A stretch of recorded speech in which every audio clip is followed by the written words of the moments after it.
Mr. Curtis, would you please state your full name for the record? My name is Clinton Eugene Curtis. And where do you reside? Tallahassee, Florida. And what is your profession? I'm a computer programmer. Would you please speak into the microphone so the audience can hear your testimony? I'm a computer programmer. Mr. Curtis, are there programs that can be used to secretly fix elections? Yes, How do you know that to be the case? because in October of 2000, I wrote a prototype for President Congressman Tom Feeney at the company I work for in Oviedo, Florida, that did just that. And when you say did just that, it would rig an election? It would flip the vote 51-49 to whoever you wanted it to go to and whichever race you wanted to win. And would that program that you designed be something that elections officials that might be on county boards of elections could detect? They'd never see it. Mr. Would you answer that question once again? They would never see it. So how would such a program, a secret program that fixes the election, how could it be detected? You would have to view it either in the source code, or you'd have to have a receipt and then count the hard paper against the actual vote total. Other than that, you won't see it.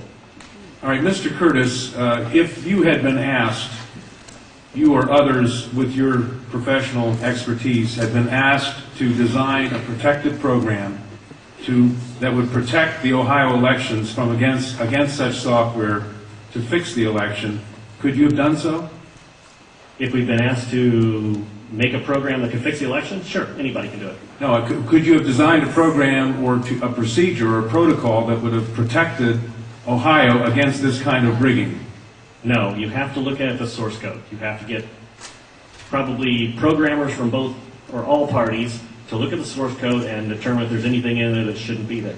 I mean, it's a simple program. You're adding 1 to a person's total. It's 100 lines of code tops. All right. Are you aware of whether there was any protective action in Ohio against this kind of vote rigging through software? I don't know. You don't know? I don't know. You were not asked to assist in the development of any protective system. Is that correct? No, I was not. In Europe, have you reviewed at all the election results in Ohio? No, I haven't. Okay. Given the availability of such vote rigging software and the testimony that has been given under oath of substantial statistical anomalies and gross differences between exit polling data and the actual tabulated results, do you have an opinion whether or not the Ohio election, presidential election, was hacked?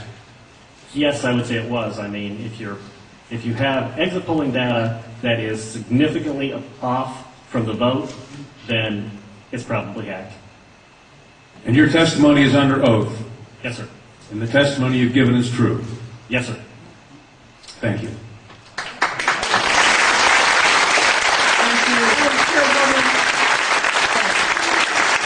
Congresswoman Stephanie Capsdale. Councilwoman Waters and I have the same question. Come back to the podium. Who did you say you were asked to prepare?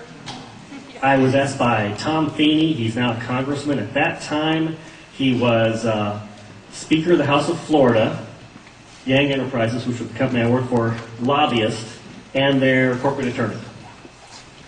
Wore a lot of hats. And at the time, he was the Speaker of the House of Florida. Is that what you said? Yes. Okay, thank you.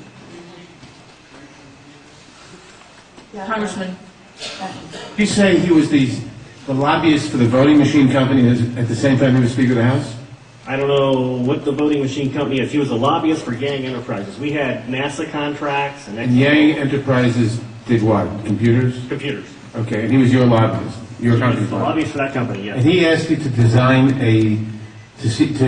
a code to rig an election Yes. while he was Speaker of the Florida House. Yes. This was during or previous to the 2000 election? Yes. October into September. And did he ever express why he wanted a code to rig an election? No, I immediately assumed that they were trying to keep you guys from cheating them. So, so I wrote up the documentation on what you would look for in the source code, how you would make sure that you didn't get, taken advantage of, make sure that all voting machines had receipts, because that way you could back count the ones that looked a little funny. And I handed it By receipts, you mean a paper trail? Yes, paper trail.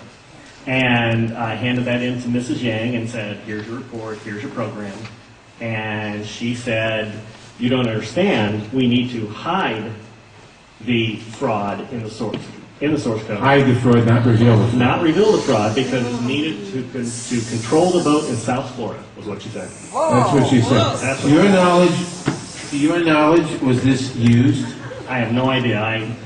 I was ready to leave, so I retired and left the company. Your testimony a moment ago, I think you said just before you left in answer to Congresswoman Tubbs Jones' question, that, would you just repeat what you said in terms of the exit polls?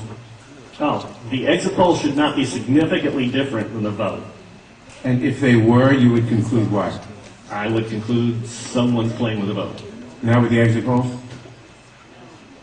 That's possible too. Okay, I was going to ask why something is definitely skewed. something is skewed in one or the other or both. Right. To select which one, you'd have to see where the problem is. Let me ask you one further question. Assuming for the moment that such software, that's what you call it, such software to rig a vote was used in one or more machines in Ohio or in Florida, could you today detect that if you looked at the source code? If you get the machines and they have not been patched yet, I mean, once they get in and touch them, anything can happen. You can also set timers to do that, but then you see the timers. Then you'd have to take those machines, decompile them, which I couldn't do, but possibly a Microsoft, an MIT, something could do. You might be able to see it. You might. Not necessarily. Depends on how good they are at destroying what they had. Destroying what they had by tampering with the machine afterwards or by programming a destroy instruction in the first place? Right, because since you didn't... Either or both? Either or both. You didn't actually see what's in there, so you don't know if the code is running in a single executable or running in various modules. If it's running in modules, you can make the code actually eat itself. Let me ask you one further question. I've been told that people who assume that lots of the election results, or that a large fraction of the election result in any state may have been affected by deliberate fraud in the computer, are paranoid because in order to do that, you'd have to have access to thousands of machines, and that would be readily detectable.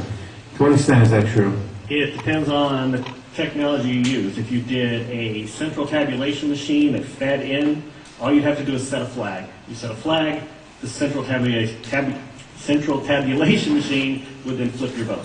So so one person putting in bad code in a central tabulation machine could affect thousands and thousands or tens of thousands of votes. Right, and you could activate either automatically, or you could make it so that there's code existing on like an electronic machine that feeds it, where you would punch it in, it would set the flag, the server would see the flag, and then... And if you had a recount, and there were no paper trail, would that be, assuming that had happened, would that be revealable by seeing a discrepancy between what the central tabulator showed and what the individual machines, which had not been tampered with, showed? Not if I wrote it. Why not? In other words, I would make it match. You could work back from the tabulator to the individual machines, so the tabulator would tell the machines to switch their results? Yes, it talks both ways.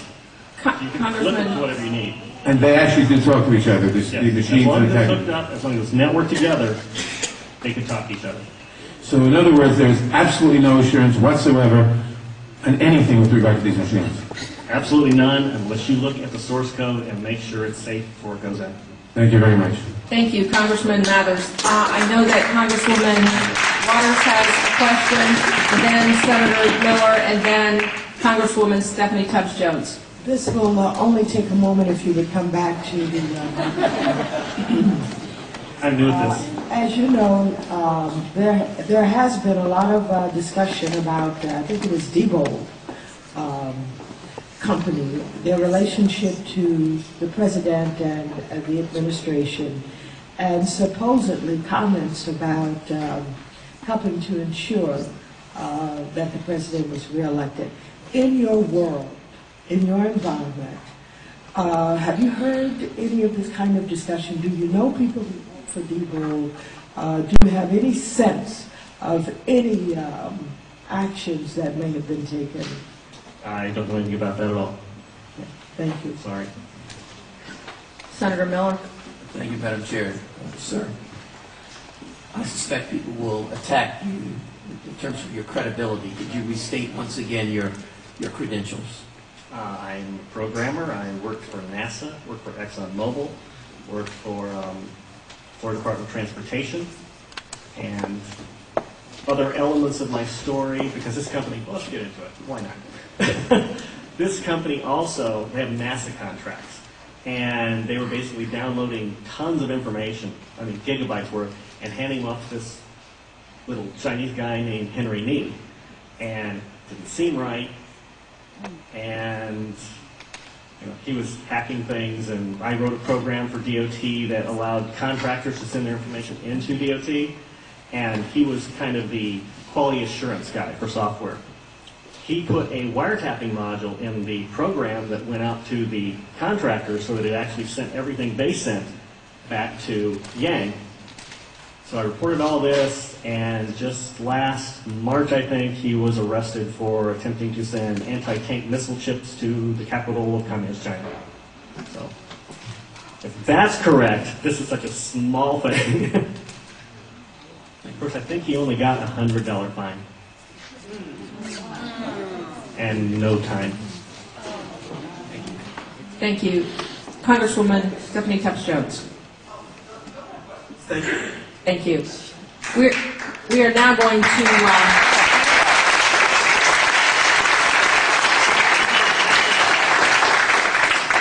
back to the public testimony.